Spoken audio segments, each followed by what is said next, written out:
നമസ്കാരം. നമ്മളിപ്പോൾ മൂന്നാർ റൂട്ടിലേക്കാണ് കയറുന്നത്. മൂന്നാറിലേക്ക് ഇന്ന് നമ്മൾ പോകുന്നില്ല. നമ്മളിപ്പോൾ ബോഡിമെട്ട് റോഡിലേക്ക് കടക്കുകയാണ്, ഹൈവേയിലേക്ക് കടക്കുകയാണ്. ഇതിൽ നമുക്ക് തമിഴ്നാട്ടിലേക്ക് കടക്കാനുള്ള എളുപ്പ വഴികളിലൊന്നാണ്. റോഡിൻ്റെ ഇരുവശങ്ങളിലും നമുക്ക് മനോഹരമായ തേയിലത്തോട്ടങ്ങൾ കാണാൻ സാധിക്കും. തോണ്ടിമല എന്ന സ്ഥലത്തേക്ക് നമ്മൾ എത്തിച്ചേർന്നിരിക്കുന്നു. ഇവിടെ തമിഴ് സംസാരിക്കുന്ന ആളുകളാണ് കൂടുതലായിട്ടുള്ളത്. തമിഴ് ബോർഡുകളൊക്കെയാണ് നമുക്കിവിടെ കാണാൻ സാധിക്കുന്നത്. താഴോട്ട് നോക്കി കഴിയുമ്പോൾ ഏലക്കാടുകളാണ് നമുക്ക് കാണാൻ സാധിക്കുന്നത്. ഏലത്തോട്ടങ്ങൾ ആണ് കാണുന്നത്. വലിയ മരങ്ങളൊക്കെ കാണാം, വലിയ മലകൾ കാണാം.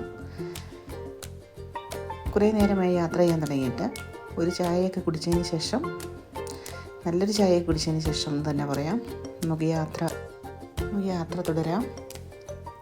വീണ്ടും നമ്മൾ യാത്ര തുടങ്ങി തമിഴ്നാട്ടിലേക്ക് കിടക്കുകയാണ്. മധുര, ഡിണ്ടിഗൽ, ബാംഗ്ലൂർ ഒക്കെ ഈ വഴികളിലൂടെ പോകാൻ സാധിക്കും. ഇത് തേനി ബോഡിനായക്കർ റൂട്ടാണ്. ചെറിയൊരു ഗ്രാമം എന്ന് തന്നെ പറയാം. നല്ല കാഴ്ചകൾ സമ്മാനിക്കുന്ന ഒരു ഗ്രാമം.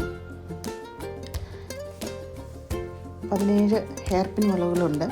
ഇതിറങ്ങി വേണം നമ്മൾ താഴെ ചെല്ലാനായിട്ട്. ഹെയർപിൻ വളവുകൾ തുടങ്ങുകയാണ്.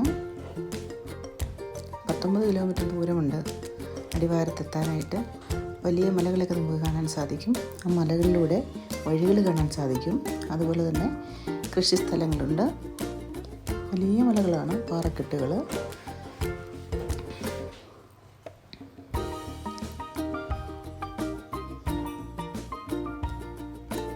വളരെ സുന്ദരമായ കാട്ടുപൂക്കളൊക്കെ നമുക്കിവിടെ കാണാൻ സാധിക്കുന്നുണ്ട്.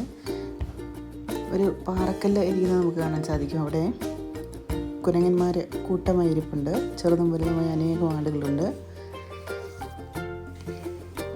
മുമ്പോട്ട് നോക്കി കഴിയുമ്പോൾ വലിയ മലനിരകൾ നമുക്ക് കാണാൻ സാധിക്കും. അമ്പരചുംബികളായ മലനിരകളെന്ന് തന്നെ പറയാം. ഇറങ്ങുകയാണ്. അവിടെ ഇവിടെ ആയിട്ടൊക്കെ വാഹനങ്ങൾ കാണാമെങ്കിലും അധികം വാഹനങ്ങളൊന്നും റോഡിലില്ല. വലിയ ഇറക്കം തന്നെയാണ്.